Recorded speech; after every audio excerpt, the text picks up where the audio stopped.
मी दीपाली स्वागत करते एका नवीन व्हिडिओमध्ये.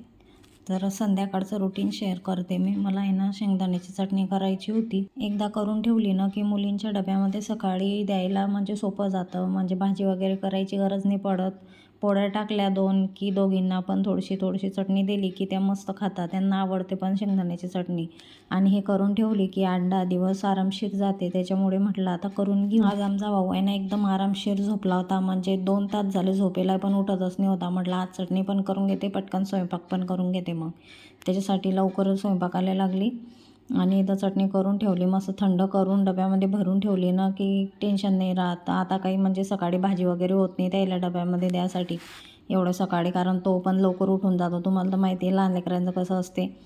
मी उठली की तो माझ्या मागेच उठून जातो आणि बोंबलतो. मग त्याच्यामुळे म्हटलं चटणी करून ठेवली की द्यायला डब्यामध्ये सोपं जातं द्यायसाठी.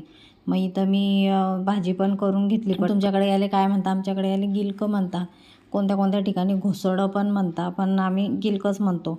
एकदम साध्या आणि सोप्या पद्धतीनं मी भाजी बनवली आहे. आणि तुम्ही म्हणसान की एवढ्या मोठमोठ्या मिरच्या टाकल्या, तर मी मिरच्या भाजीमध्ये अशाच टाकते. कारण पोरीले काढायला पण सोपं जातं. आणि मिरची खाल्ली की मग त्या परत जेवण करत नाही. तिखट लागलं त्याच्यामुळे बारीक चिरत नाही मी, असे मोठमोठे खांड करते. म्हणजे त्याला जेवायच्या वेळेस काढायच्या वेळेस दिसल्या पाहिजे. भाजी करून घेतली. आधीच मी पोळ्या पण टाकून ठेवल्या आणि भाजी पण करून घेतली. आता भाजी शिजते तोपर्यंत पटापट हे आवरून घेते. गॅसच्या वाट्यावरती एवढं माझं होऊन जाते स्वयंपाक केला की. मग पटापट आवरून घेतलं. भाजी एकदा हलवून घेतली.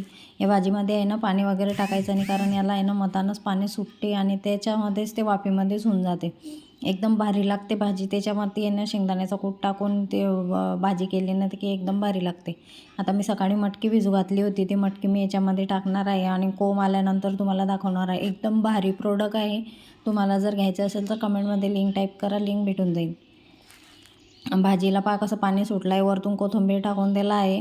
आणि पाणीपुरीवाला आला होता बाहेर विकण्यासाठी, तर पोरीनं पाणीपुरी घेतली. आता ही पाणीपुरी खाल्ली की मग त्या काही जेवण करणार नाही. म्हटलं दे बाई एक फुगा, मी पण खाऊन पाहते, कधीची खाल्ली नाही. पटापट भांडे पण घासून घेतले आणि तोपर्यंत भाजी पण झाली.